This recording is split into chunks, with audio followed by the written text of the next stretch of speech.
ก็ขอยกมือ10 นิ้วกราบนบนอบน้อม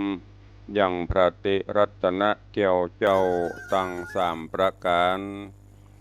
อันมีพระพุทธพระธรรมพระสงฆ์อันเป็นสรณะตีเปิ่งตีเคารพนับถืออันสูงสุดในชีวิตขอกราบคารวะแตบไตไวยสาปารมีธรรมพระมหาเถรานุเถระเจ้าคณะพระสังฆาธิการภิกขุสงฆ์สามเณรจุตนจุองค์โดยความเคารพเจริญสุขเจริญปรญาติโยมศรัทธาสาธุชนถิ่นจองห้องวัดจุหนุ่มเท่าใจยิง ก็ขอน้อมต้อนรับทุกท่านเข้าสู่รายการมรดกธรรมกำเมืองและสารธรรมกำเมืองตั้งสถานีวิทยุกระจายเสียงพระพุทธศาสนาแห่งชาติและสังคมคลื่นเพื่อการศึกษาพระพุทธศาสนาและวัฒนธรรมคลื่นพระพุทธศาสนาและจริยธรรมส่งสัญญาณออกอากาศทางสถานีวิทยุวัดฝ่ายหินตำบลสุเทพอำเภอเมืองเชียงใหม่จังหวัดเชียงใหม่ในระบบคลื่นความถี่ FM 104.50 เมกะเฮิรตซ์สถานีวิทยุคลื่นพระพุทธศาสนาและจริยธรรมในความเมตตาอุปถัมภ์ของมูลนิธิพระบรมธาตุเจ้าดอยสุเทพส่งสัญญาณกระจายเสียงในระบบคลื่นความถี่ FM 96.0 เมกะเฮิรตซ์ตลอดจนสถานีวิทยุเสียงธรรมะก็ดีวิทยุชุมชนต่างๆก็ดีที่ต่างท่านผู้อำนวยการได้ลิงก์สัญญาณจากแม่ข่ายกระจายเสียงฮือญาติโยมทั้งหลายได้รับฟังกันอยู่ทุกพื้นที่ในเวลานี้พร้อมกันนี้ ก็ขอยกมือ10 นิ้วกราบถวายการต้อนรับถวายความเคารพครูบาอาจารย์พระเจ้าประสงค์องค์เนนที่ได้เข้ามาส่องที่เข้ามาติดตามรับชมรับฟังตลอดจนขอน้อมต้อนรับญาติโยมศรัทธานาบุญพุทธศาสนิกชนที่ได้เข้ามาติดตามรับชมรับฟังทั้งภาพและเสียงการไลฟ์สดทาง Facebook ไลฟ์ของสถานีมรดกธรรมวัดวังสิงห์คำทาง Facebook ไลฟ์ของธรรมะคลายเครียด Facebook ไลฟ์ของธรรมะภาคเหนือ Facebook ไลฟ์ของทีวีวัดฝ่ายหิน Facebook ไลฟ์ของท่านพระครูสมุวิสุวัตรวรกิโจตลอดจนหน้าจอ Facebook ไลฟ์ของญาติธรรมสาธุชนญาติโยม FC ทุกรูปทุกท่านที่ได้เข้ามาติดตามรับชมรับฟังแล้วได้เมตตาแชร์เสียงธรรมแชร์เสียงบุญนี้ไปยังกลุ่มเพื่อนๆของท่านทั้งหลายรายการนี้ดำเนินโดยกล่าวกับผมอาตมภาพพระครูวิสิทธิ์ศีลาภรณ์เจ้าคณะตำบลป่าแดดเจ้าอาวาสวัดวังสิงห์คำตำบลป่าแดดอำเภอเมืองจังหวัดเชียงใหม่เป็นผู้ดำเนินรายการปะกันวันนี้ก็ขอให้เป็นวันแห่งความสุขของทุกท่านเหมือนเดิมแต่ว่าป้นไปเป็นอดีตวันนี้เป็นวันใหม่เป็นปัจจุบันวันพรุ่งนี้ยังมาไม่ถึงทำปัจจุบันวันนี้ให้ดีที่สุดตื่นเจ้ามาสูดอากาศอันบริสุทธิ์มีลมหายใจอยู่ก็ต่อสู้กันต่อไป ขวายมาบ่ายมากับปฏิบัติหน้าที่ของแต่ละท่านแต่ละคนไปให้ดีที่สุดมีสติมีสัมปชัญญะกำกับตนกำกับตัวอยู่ทุกขณะเวลาหูตัวอยู่เสมอว่าตอนนี้เวลานี้อยู่ที่ไหนตอนนี้เวลานี้กำลังทำอะไรหยัง เอาสติเข้ามาควบคุมเอาสติเข้ามากำหนดกฎเกณฑ์หูตนหูตัวอยู่เสมอเนอะก็จะทำให้กิจการภารกิจต่างๆสำเร็จผลไปได้โดยดีขอเป็นกำลังใจให้กับทุกท่านวันนี้ก็เข้าสู่หัวใจของรายการเฮกอนในรายการธรรมะปืนเมืองเหนือตีตุลุงนำมาเทศนั่นก็คือพระธรรมเทศนาปืนเมืองเหนือเรื่องหงหินลำดาขึ้นมาถึงผูกที่5แล้วเด้อมีถึงหมดกัน8ผูก8ตอนเนื้อหาสาระก็ได้สรุปไปเป็นตอนฮือท่านทั้งหลายได้รับฟังแล้ว ก็เก็บแกะก้อนไกด์เอาสาระข้อคิดเรื่องราวในพระธรรมเทศนาแล้วนำไปคิดพิจารณาปรับปรุงใจในชีวิตประจำวันเบื้องต้นขอน้อมต้อนรับญาติโยมตลอดจนครูบาอาจารย์ก่อนเนาะตักทายกันที่ได้เข้ามาติดตามรับชมรับฟังกันอยู่ในเวลานี้ทางหน้าจอ Facebook ไลฟ์ก็มีญาติธรรมญาติโยมกันเข้ามากันหลวงหลายโดยเฉพาะวันนี้ก็มี ขอเจริญปอนต้อนรับที่ปรากฏตอนนี้เนอะตะกี้ก็ลุดไปหท่านสท.เจียยศศรีที่วงศ์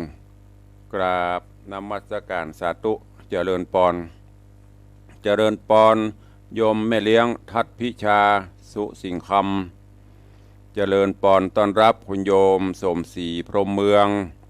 เจริญปอนต้อนรับคุณโยมแม่ครูเหรียญทองจันทีเจริญปอนต้อนรับโยมพิทาจารย์ปนันอิโสมเตปินปนันอิโสมเจ็ดสีเจริญปอนต้อนรับโยม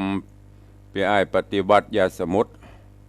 แล้วก็หลายๆท่านตะกี้มันลุดไปเนาะก็เดียวก็ทำสักกรรมก็ตักตายกันทำกรรมก็ขอบคุณทุกท่านเนอะเรื่องราวของหงหินในตอนก่อนก็ยังมาถึงตีโปติสัตเจ้าวัฒนกุมารในช่วงนี้ก็กำลังอยู่ในช่วงที่เดินทางตามป่าเขาลำเนาไพรในระหว่างทางก็มีแต่เมืองยักษ์มีแต่เมืองยักษ์มีแต่เมืองเมืองผีดิบต่างๆกำลังผ่านไปเป็นเมืองเพื่อที่จะไปติดตามเสาะหาแม่เฒ่าที่ป่อพญาปลันตป๋าได้มีองค์การฮื้อไปเสาะในระหว่างทางโดยเตจาภรบุญกุศลของโพธิสัตว์เจ้าวัฒนกุมารก็บ่มีภัยอันตรายใดๆแม้กระทั่งจะเข้าสู่เมืองยักษ์เมืองเย็นที่ไหนก็ตามสามารถที่ฝ่าฟันอุปสรรคต่างๆไปได้ถ้าเฮาพอในด้านศีลธรรมญาติโยมทั้งหลายคนถ้ามีศีลมีธรรมบ่ว่าจะเข้าสู่หมู่ใดย่อมบัสทกสถานย่อมบะเคอะบะเขินศีลธรรมนั่นแหละจะเป็นสิ่งที่ห่อหุ้มสิ่งที่ปกป้องบ่ให้เกิดอันตรายใดๆตรงกันข้ามคนไร้ศีลไร้ธรรมอยู่ที่ไหนไผ่ก็บ่ฮักอยู่ที่ไหนไผ่ก็บ่ชอบเข้าที่ไหนก็บ่ได้มีแต่เรื่องมีแต่ราวเนี่ยเพราะนั้นโพธิสัตว์เจ้าเฮาวัฒนกุมารเป็นผู้ที่มีศีลมีธรรมแม้กระทั่งฝ่าเท้าหรือองค์ตีนก็ยังมีรูปธรรมจักรมีรูปสัญลักษณ์ของผู้มีบุญปรากฏยักษ์สุมาเตยักษ์หันใต้ฝ่าเท้าใต้องค์ตีนบดายเกิดความศรัทธาเกิดความเกรงบารมีธรรมอันนี้คือเกี่ยวถ้าเปรียบเทียบก็คือศีลธรรมนำปาให้เฮาสุขกายสุขใจได้ดังนั้นก็ฝากไว้กับทุกท่านเนอะ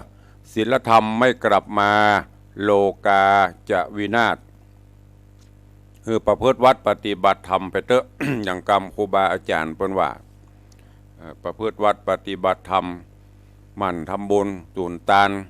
กินตานหยัดน้ำทำบุญหลวงหลายจักสุขสบายต่อไปภายหน้า เอาศีลเอาธรรมนี่แหละเป็นสรณะที่เปิ้งบ่ไปบ่ไปเบียดเบียนบีทาไผบ่ไปใส่หายไผ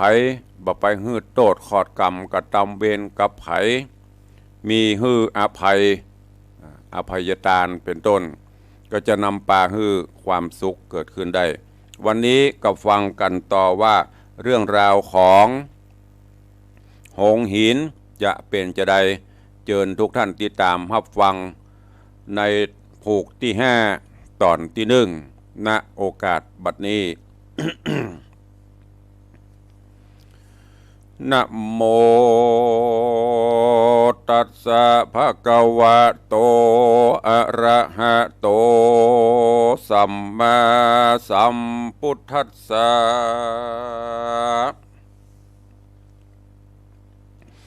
ตะตากันตะปะราชาตังจุลกันธากุมาริกังกะหาเปตวาติสาทะโว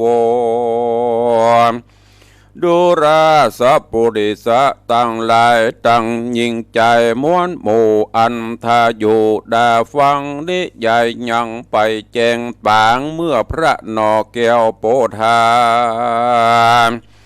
ไปถึงเมืองกันตะป่ายักษ์เท่าพักอยู่เฝ้าเอาแนงเมืองยักษ์ตาแดงปูเท่าแย้มนั้นเล่าดิเลงยักษ์ปุรีปูเท่าก็เรียกนอนเนาจุลละคันธาอันเป็นปุตตาอาคือหือมานั่งนิดเนื้อกาญาแห่งนอโปธาเป็นเจ้าแล้วพญายักษ์เท่าราจาก็เอาไฟมาเป็นเหตุเปื้อกระทำอุปเทศมงคลผูกมือสองตนหักราชมังกระขาดหือปอนด้วยกำบอนเลิศแล้วเปื้อสองนอแก้วเจยบานอยู่สุขสำราญต่อเท่าตราบต่อเต้าตีขาฮือได้เป็นกษัตราภาพดาวแสนเต้าภาพสมปานแดดเดอลูกเฮยปอที่สัตโตโหส่วนปรำปอที่สัตเจ้าได้ภาพเงาปาราบัดนี้เจ้าหนอดลากุมารได้เมียงามสองคนเป็นเมียตนต่างดาวอันเป็นลูกเต้าหนอสายเมือง ส่วนบุญเรื่องหนอเจ้ากับนางหนอเนาจุลละคันธาก็ได้เสวนาสมสู่หากได้อยู่กับกันก็กล่าวกรรมอันปิญาแสนสิเนหาโจมจืนใจหุ่มหืนยินดีก็มีในรายทีคืนนั้นก็มีแลรัติญาตในกลางคืนนั้นและโรงสายฟ้าปุ้งขึ้นมาเจ้าก็สวยนาอันอาบองค์และสะลงเกล้าเกตสะเว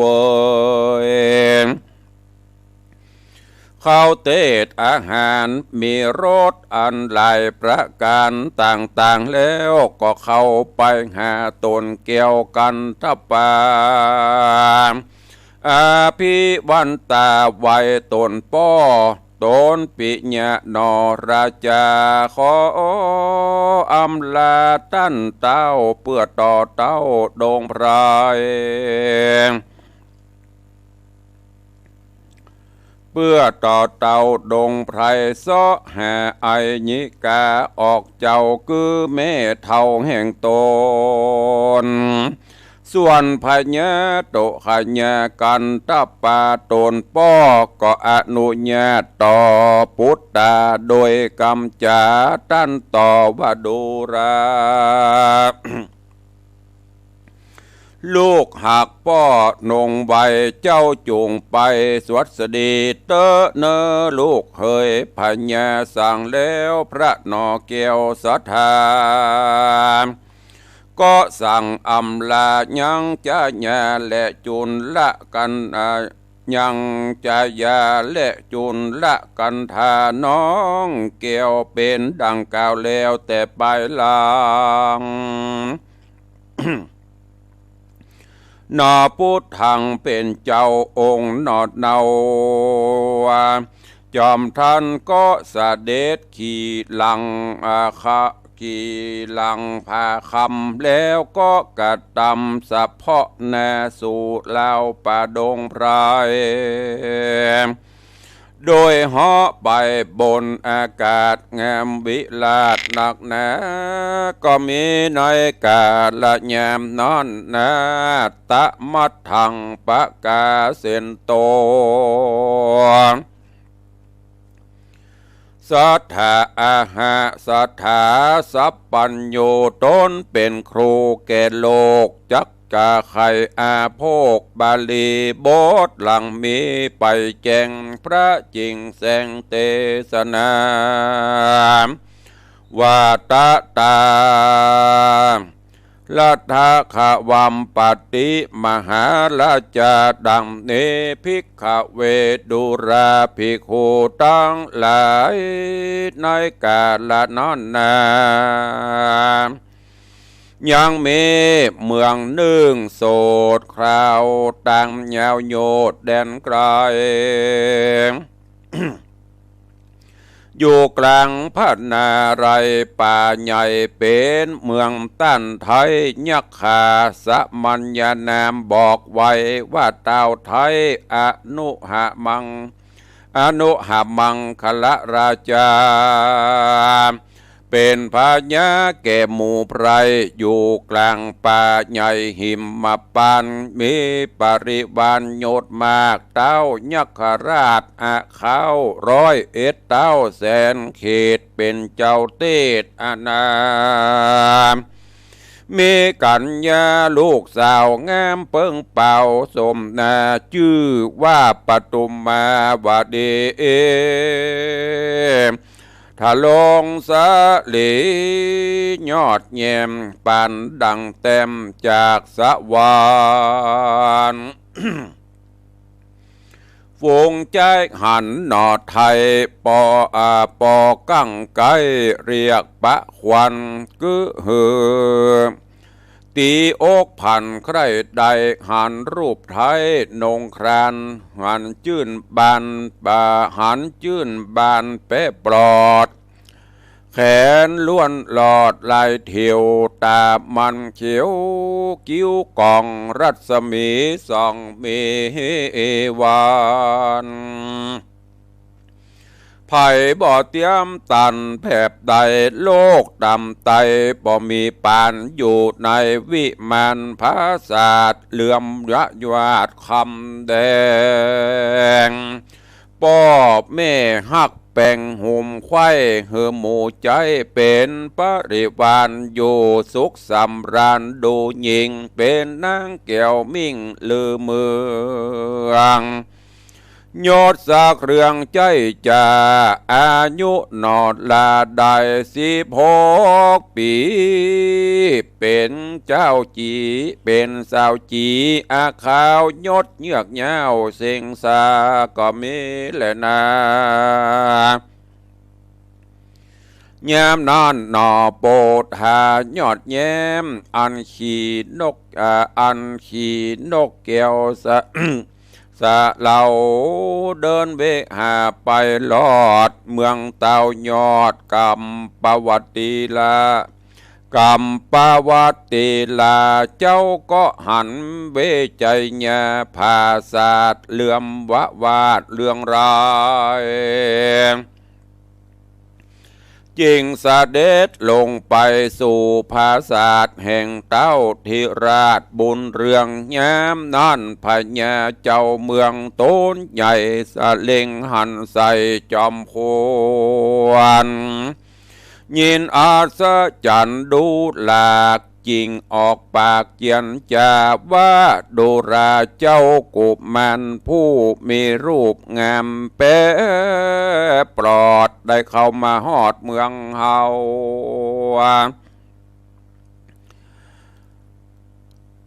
มาฮอดเมืองเฮาลัดปูเขาดงด่านโดยบ่อยันกำกัวด้านมีตัวเองเดียวยังลัดเหี่ยวเดินเตดเดินดันเขตพนารายต้านอยู่เมืองใดนั่นเล่าเจือจัดเจือเผ่ารัฐาจากแดนได้มาจุงกล่าวเฮอหูข่าวตามเมจุงกล่าวดีตามชื่อตามซื่อนำแห่งเจ้าชื่อเลจาอาถามหาสัตโตส่วนเจ้ากูมันนอดเดาก็กล่าวเจียนจะตามอันมาแต่เก่าว่าดูราผู้เท่ายักษ์ขาตนเป็นพญายศใหญ่เฮาบ่ใจเทวดาบ่ใจอินตาธิราชอันอยู่ภาศาสเมืองฟ้าคงเขตลาคุณพรหมบ่ใจพญายมมาราชเฮาเป็นมนุษย์ชาติคนดีดังเฮานี้ก้าเกณฑ์เป็นลูกดาวเต้นนั่งเต้นราชาอยู่เมืองปารณสีนราชนามมาจาดว่าเมืองปรันนามมาจาดว่าปรันตะป่าเต้าทะโรงเตจาสราเป็นเจ้าภาพอนาตานสัญญาสั่งใจเฮือเฮาไต่ตามเต้าไปหาแม่เท่าไอญิกา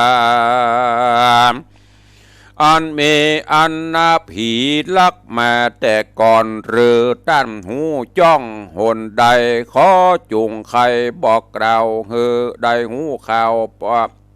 หูข่าวพ่องเตนาว่าอันตังสุตัว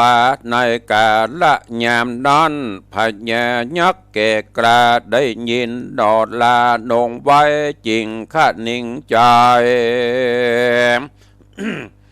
ดูว่าอะยังกุมาโลอันว่ากุมารผู้นี้นามีปัญญาจะลาดบ่ใจหินาจาดใหญ่ยาจะเดินมาถึงเขตดาวหิมเวทนาโซปันนาโซนรอยเป็นหนอตัดสะปนยศอาจมี อนุภาพเตจาเสด็จลงมาภาพโลกาและกาว่าอันแล้วจริงลูกจากเต้นเกี่ยวมาปั่นแล้วจุงเอาแขนมือสองแห่งเจ้าบุญเลือน้อยนาดเธอมานั่งบนอาสนะเต้าก็สัตตาเล็งหันยังหอยปาตาพระบาทแห่งเจ้าน้อยนาดกุมารดูเจียงคันสะอาดเต้ายินประหลาดในใจว่าเจ้าบุญใส่ผู้นี้บ่มีคนใด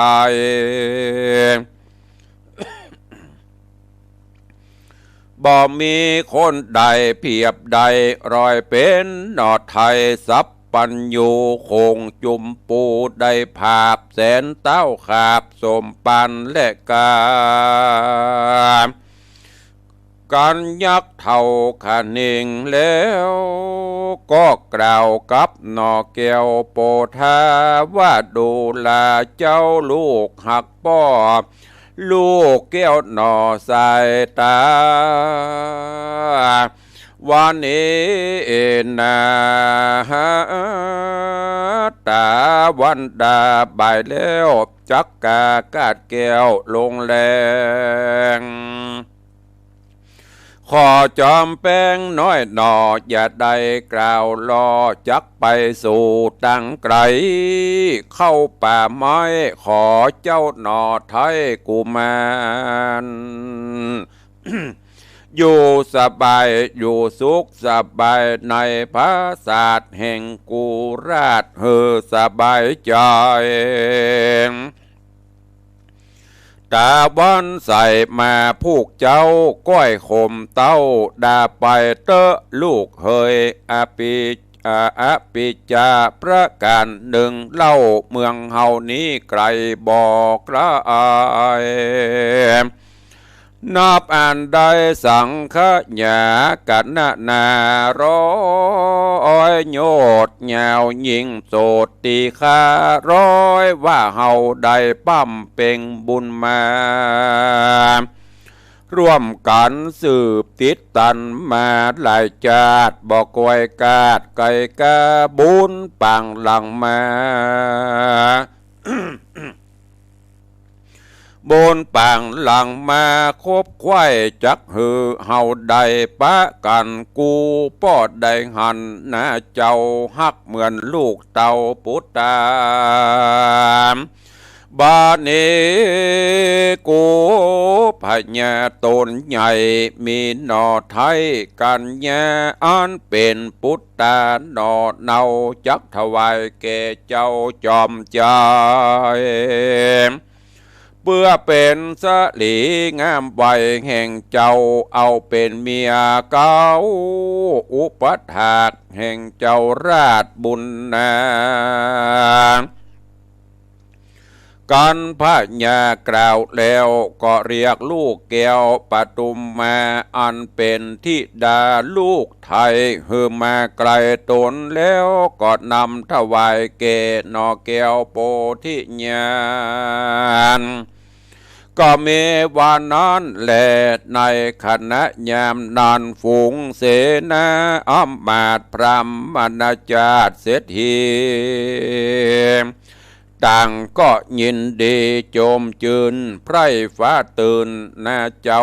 ตั้งหนุ่มเทายิงใจเขามาละเขามาลายนั่งซองเต็มเขตห้องลงกา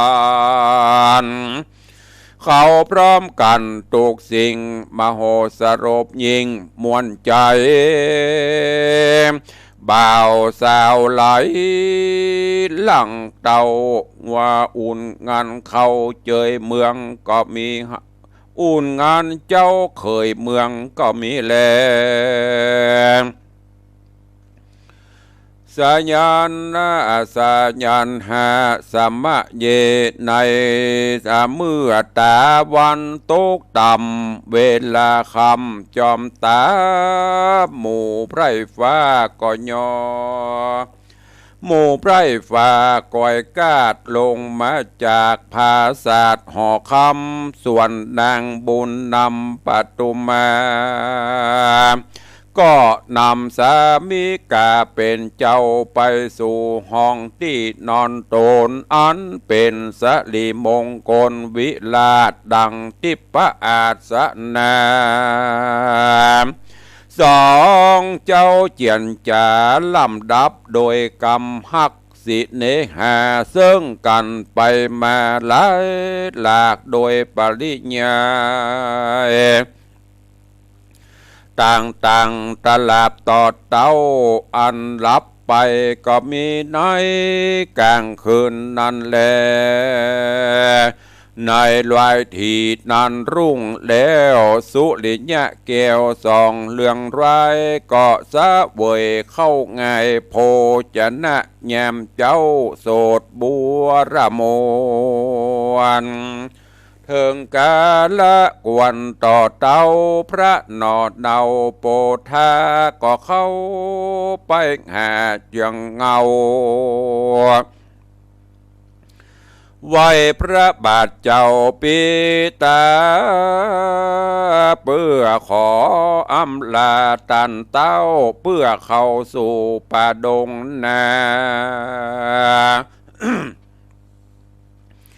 จากไปซ้อหาแม่เท่ากันว่าเจ้าสั่งลาแล้วก็ไปสั่งน้องแก้วปทุมมาอากะจัญญาเมียมิ่งทวนทุกสิ่งสับประการแล้วก็คืน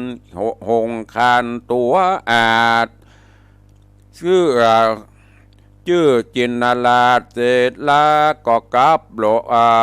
ก็กลับเป็นหงมาดังเก่าหงหินเจ้าญะหยาดบินขึ้นสู่อากาศเหาะเหินบ่ปอหอเมินสลัมยามเวลาค่ำปองามพระองค์รามก็ไปรอดเข้าจูจอดเมืองผีดิบก็มีหันเล่นนาเตสาเกหังส่วนอันว่าบ้านผีหวยเขาเอาตองกล้วยมุงเฮือนเขาจักเจินกันไปสู่ป่าเสาะเอวล่าสะแหวงหายังมีกาเนื้อเถื่อนกวางฟานเฟือนเป็นอาหารเขาจำนาน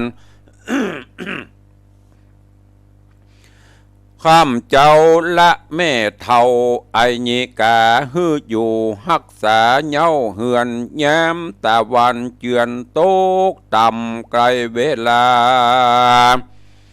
ข้ามแล้วจิ้งขึ้นมาสู่เกหาเป็นหมู่แล้วพร้อมกันอยู่กินดัก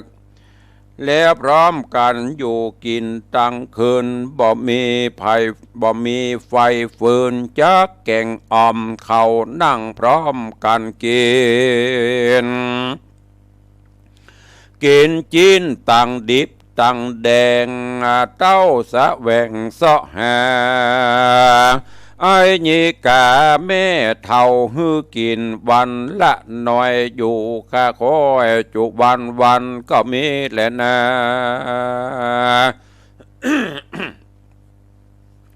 โสโปติสัตโตส่วนเจ้าโปธานนอดเนาอันเป็นจริงเจือเงาพุทธวงศ์อันขี่หลังหงไปบนอากาศอันไหลละลาดตัวลมกำขันนิ่งสมมักไฟก็มาจวบใส่ยางบ้านผีดิบแต่หันเลนากันเจ้าไปหอดแล้วพระบุญเกี่ยวจุงพานเจ้าก็ไปหันแม่เท่านั่งอยู่เฝ้าเฮือนองค์เองเจ้าเล่งดูทวนทีก็หูว่าผู้นี้นาและเป็นแม่เท่าแห่งตนกันดอตัสปนขันิงแล้วก็กาดแก้วลงจากหงก็เข้านอพุทธองค์ไปยืนอยู่กลางจานหญ้าเท่าหันลานมัดเหิงก็ลำเปิงข้าคอยว่ากุมาน้อยผู้นี้นางามใสญาโสภาหนุ่มนาโอจักเปดังจักเป็นลานญาเท่าบ่สังกา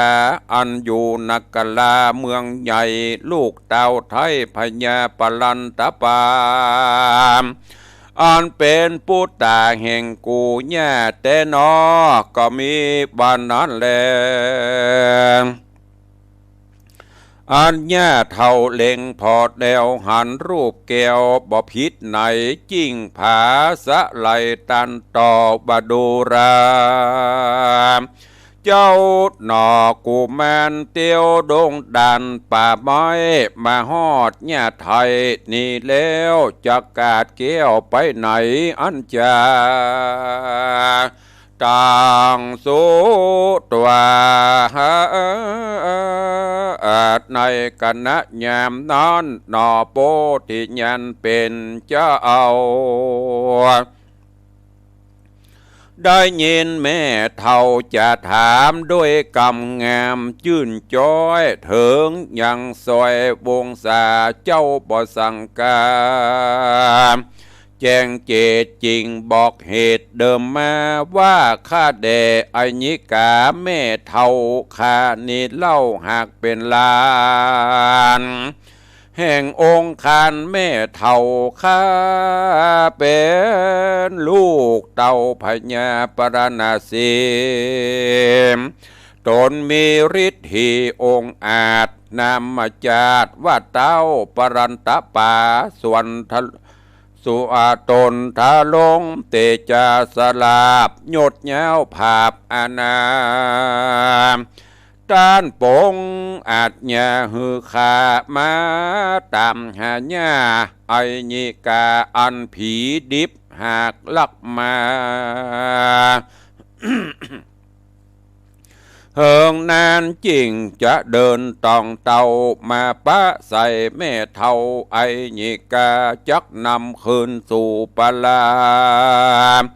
เมืองเก่าและย่าเหยก้อนเจ้าเก่าแล้วนางมาแม่เกี่ยวตนเท่ามีใจจื่นเย้าเจยบานเพราะได้หันกูมันลานโตนปานจักโยนวิ่งขึ้นถึงตลาปืนเมืองสะวันก็มีวันนอนแลนะ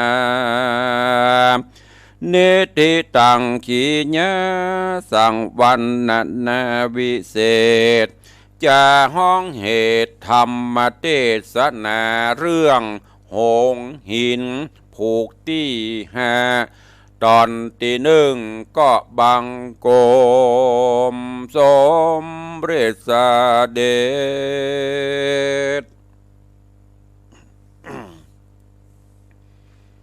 พระธรรมเทศนา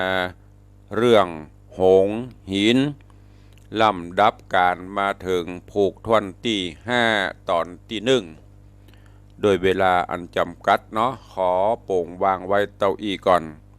ก้อยติดตามฟังกันในตอนต่อไปในวันต่อไปเนอะเรื่องราวก็เข้มข้นสารธรรมก็นักขึ้นฟังแล้วก็อย่างที่ได้บอกไปเก็บแกะก้อนไก่เสาะสอกไซเอาข่าวเอาสิ่งที่ดี นำไปประยุกต์ใช้ในการดำเนินชีวิตประจำวันโปธิสัตว์เจ้าวัฒนกุมารไปสู่สถานที่ใดก็ได้รับการต้อนรับดีบ่มีเหตุบ่มีอาเพศใดๆแม้กระทั่งเมืองยักษ์เมืองเย็นเมืองถิ่นใดๆตลอดจนในป่าเขาพนาภัยอันเต็มไปด้วยสิ่งสารสัตว์ปุงหมูสัตว์เหล่านั้นก็มากำกายมาทำอันตรายไปสู่บ้านยักษ์เมืองเย็นอย่างที่ตุลวงบอกปะอุยแม่ม่อนพุ่นเล่าขานตำนานมายักษ์กับคนมันตึงบัดหูกันหันปบให้มันตึงไข่สะแววเข้าปากแต่โปธิสัตว์เจ้าวัฒนกุมารสามารถเข้าสู่บ้านสู่เมืองยักษ์เมืองเย็นเมืองที่ไหนไปได้สบายไม่มีอันตรายใดๆเกิดขึ้นเพราะอย่างญาติโยมทั้งหลายเพราะสมปานบุญญาบารมีที่ได้สะสมสร้างไว้ โดยเฉพาะแล้วเป็นผู้ที่มีจิตใจโอบอ้อมอารี อย่างผูกต้นเปิ้นค่ำเปิ้นเขเปิ้นเนี่ยจะได้กับบสะทกสถานแม้กระทั่งสร้างชื่อเสียงด้วยการฆ่ายักษ์ปราบปรามยักษ์ตนก้อนน่ะตายก็บ่ได้หวังชื่อเสียงบ่ได้หวังเอาแน่เอาตาหยังจนกระทั่งเคยถึง6 คนมาขอเอาความดีความชอบนี้ก็โยกให้เปิ้นไปข้อ ก็เป็นอย่างบัดเดียวก็บัดใจมันฆ่ามาได้ ฆ่าเนี่ยหาเนี่ยฆ่าสุมาเตอ ถ้าเป็นกำเมืองกูเนี่ยกะฆ่าไอ้หมูนั้นมันไปมีสีเล่อย่างหั่นเขาไอ้แสนน้อยก็โล่นยับอย่าแต่นี้ไม่เลยขอความดีความชอบก็ไปเคยถึง6ก็ไปเทศทูลพ่อพญาเนี่ยจึงเป็นที่มาที่ไปที่เปิ้นทดสอบว่ามันจะเตะกับบ่เตะ อย่างเปิ้นว่าทองอยู่ที่ไหนมันก็ถึงเป็นทองเนาะอันนี้ก็เหมือนเดียวกันสุดท้ายมาก็มาเปิ้งแหมโพธิสัตว์เจ้าก็บ่ละกำขอตัวไปเสาะหาทั้งที่ยังบ่หูว่าจะมีเตะกับบ่เตะกับเมเท่านะเมืองผีดิบจะมีเตะกับบ่เตะแต่ก็ดันด้นมาจนตอนนี้มาถึงแล้วที่เมืองผีดิบแล้วก็ได้สวัสดสัตตาหันแล้วได้ได้จากันพ่องแล้วกับเมเท่าญาติโยมทั้งหลายความพยายามอยู่ที่ไหนความสำเร็จอยู่ที่หั่นความเพียรอยู่ที่ไหนความสำเร็จอยู่ที่หั่นมีขันติธรรมมีความอดทนอดกลั้นถึงแม้นจะลำบากตรากตรำป่านใดสุดท้ายก็ต้องสำเร็จเปรียบเสมือนอย่างเฮาท่านทั้งหลายเนี่ยมันต้องไปบ่นมันต้องไปจมว่าโอ้กูอย่างมาตุกอย่างปลำปเหลือกูอย่างมาลำบากปลำปเหลือมันต้องโจมมันนะถ้ามองถึงสัจธรรมคือกรรมมองถึงบางคนที่เป็นทุกข์กว่าเฮาก็มีคนที่เปิ้นลำบากกว่าเฮาก็มีเหมือนเดียวกันโพธิสัตว์เจ้าบ่ได้คิดถึงหมู่นี้ปั่มเป่งบารมีทำไปลัดป่าเขาบุบุญเหมือนอย่างเฮาสร้างสมปานเนี่ยมันก็มีดีพ่องให้พ่องเฮาก็ใส่เอาที่มันดีๆกิจการงานก็เหมือนกันจะฮื้อมันราบรื่นเรียบร้อย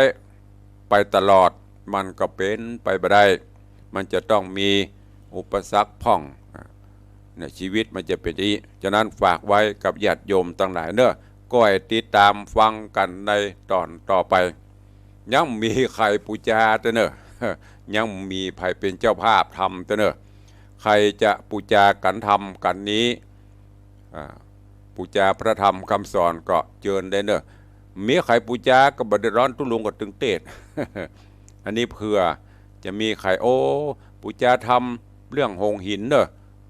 ก็สุดแล้วแต่เจตนาเนอะอันนี้กันเซลเล่นแต่พ่องเล่นพ่องได้แต่ก็ดิ้ง ก่อนที่จะไปตักตายจ่าพี่น้องศรัทธาแต่ว่าได้รับเมตตาจากแม่อุ้ยหม่อนแม่อุ้ยกล่องแก้วแปลงจันทร์แม่อุ้ยกล่องแก้วแปลงจันทร์บ้านป่าซักตำบลบ้านกลางอำเภอสันปะตองจังหวัดเชียงใหม่เนอะแม่อุ้ยกล่องแก้วแปลงจันทร์ได้ฝากปัจจัยมากับลูกหลานอย่างก็พ่ออาจารย์ก็ลืมบ้านป่าเปาเปิ้นผ่านไปผ่านมาก็เลยเอามาถวายเฮ้ยแล้วเนอะโดยปัจจัยบำรุงกันเทศกันทำบำรุงวัดจำนวน500 บาทขอบพระคุณเนอะกับแม่อุ้ยกล่องแก้วแปลงจันทร์บ้านป่าซักถึงมือได้รับเรียบร้อยแล้วแล้วก็อย่างที่ตุลุงได้ประกาศเชิญชวนญาติโยมตั้งแต่เวลานี้เนอะก็เดี๋ยวใกล้เข้ามาใกล้ลำไปตุลุงวัดนั้นก็ดีไปวัดนี้ก็ดีไปอย่างงานทำบุญที่วัดวังสิงคำเนอะตุลุงก็ประกาศประชาสัมพันธ์ให้ญาติโยมทั้งหลายเพื่อกึดใจได้ไข่ใจตันเศรษฐีใจบุญในทุนใจดีมีกุศลและเจตนาให้ฝากบุญไว้ในพระพุทธศาสนาโดยการร่วมกันสร้างที่พักสงฆ์กุฏิสงฆ์โฮงหลวงอันเป็นที่อยู่ที่อาศัยของพระเจ้าประสงค์องค์เนนทั้งที่อยู่ประจำและก็ที่มาจากทิศทั้ง4ตอนนี้กุฏิสงฆ์หลังเดิมหลังเก่าก็ได้ลื้อถอนออกไปแล้วเตรียมพร้อมที่จะวางศิลาฤกษ์ก่อสร้างใหม่และการนี้ปีนี้อย่างที่ตุลุงได้บอกไปได้รับเมตตาจากทางมหาวิทยาลัยไฟเทิร์นโดยเมตตาของอาจารย์แม่ดร.มรกตสุวรรณชินพร้อมลูกๆเพิ่นจะได้ถวายทานจุลและกฐินอันเป็นครั้งประวัติศาสตร์ในชีวิตของเปิ้นประวัติศาสตร์ในครอบครัวแล้วก็ถือโอกาสในโอกาสที่มหาวิทยาลัยไฟเทิร์นมีอายุครบ 25 ปีเบญจเพศแล้วก็อาจารย์แม่มีอายุวัฒนะมงคลครบ7 รอบ84 ปีเปิ้นก็จะได้เป็นเจ้าภาพเก่าเจ้าภาพใหญ่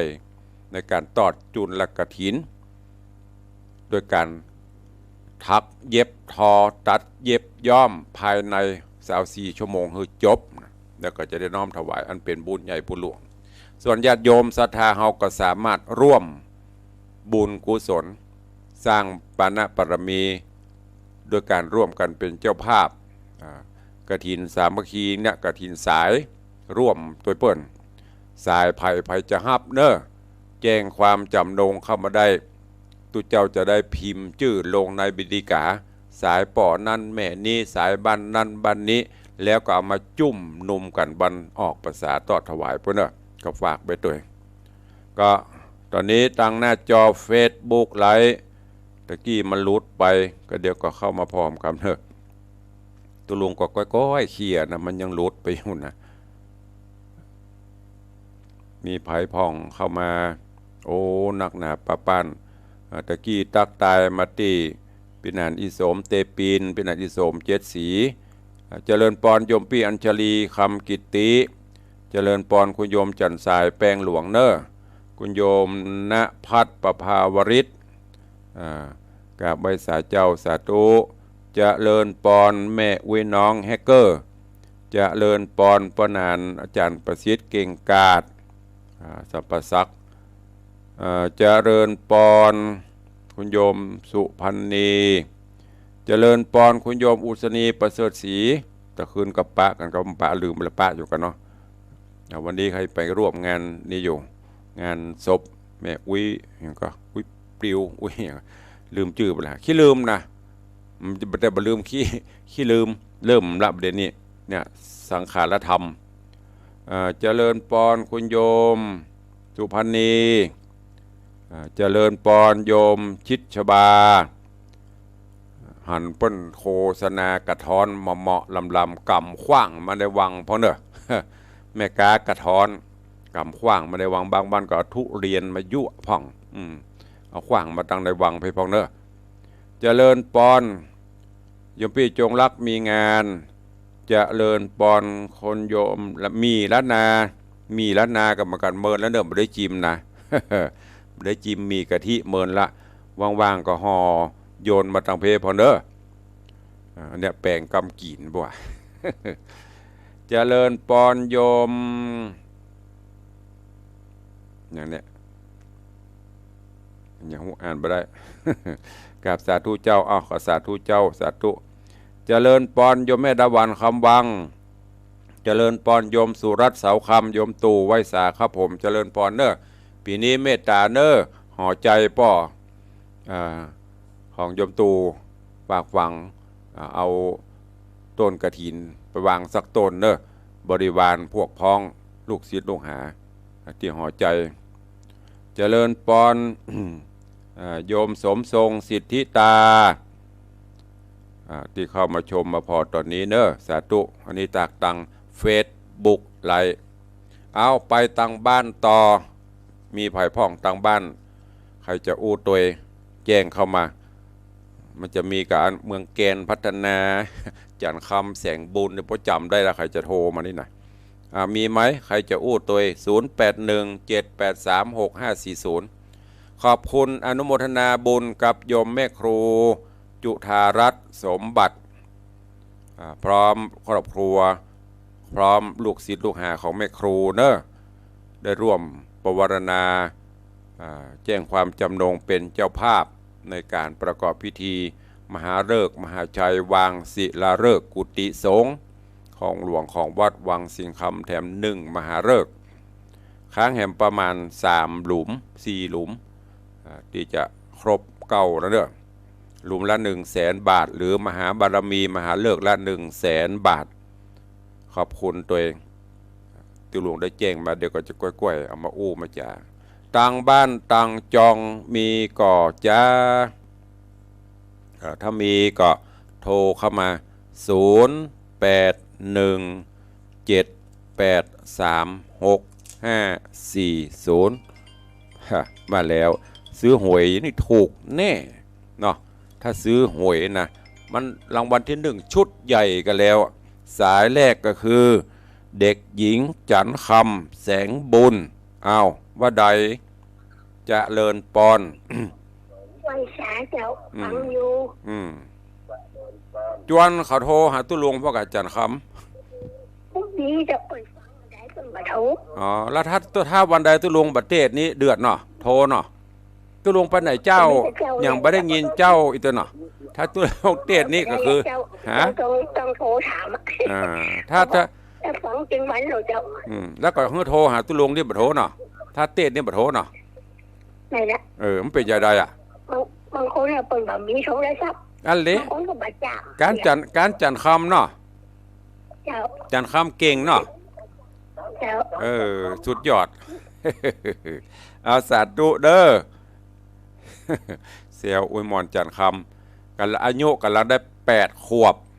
80 ป่ายละ88แล้วก็โดเก่งนะติดตามรับฟังวันไหนบัตเตศโทรเลยอันตัวลุงเจ้าอย่างบัตเตศทำไม่หรออีกับเปิงเวลาบัตเตศเพิ่งก็โทรหาเวลาเตศเพิ่งก็โทรฮืออาสายที่2เมืองแกนไปไหนจ๊ะวันนี้เมืองแกนบ่เข้าเฮ้ยฟังกะหายปัจจหลายแม่อันนี้ก็หายปะนะหุละปราณีพยัคฆ์ไคหพลหนองแต้นสัปตองหายจากวงจรไปละแม่จันดีวิสุทธินันก็เริ่มดักละในเฟซกับบหารหายละทำฟังแล้วโอ้โหเขาถ้าจะก้ายตุลุงแล้วนะตุลุงก็เริ่มก้ายแล้วนะก้ายตุลุงไป20 ปีแล้วนะดำเนินรายการสถานถ้าจะเบื่อละใครมีใครฟังแล้วกูเตือนในปอดโอ้โล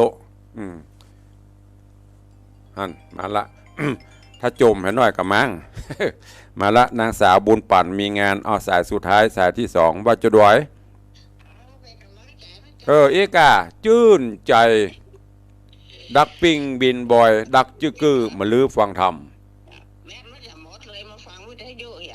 ดีละฟังวิทยุนะดีละสาธุบุญรักษามี2 สายวันนี้เตบดาถึง2 สายแรกจันคำแสงบุญสายที่2แม่ปั่นมีงานเอาละเวลาเลยมาแล้วเดี๋ยวสถานีจะเดือดร้อนรอเสี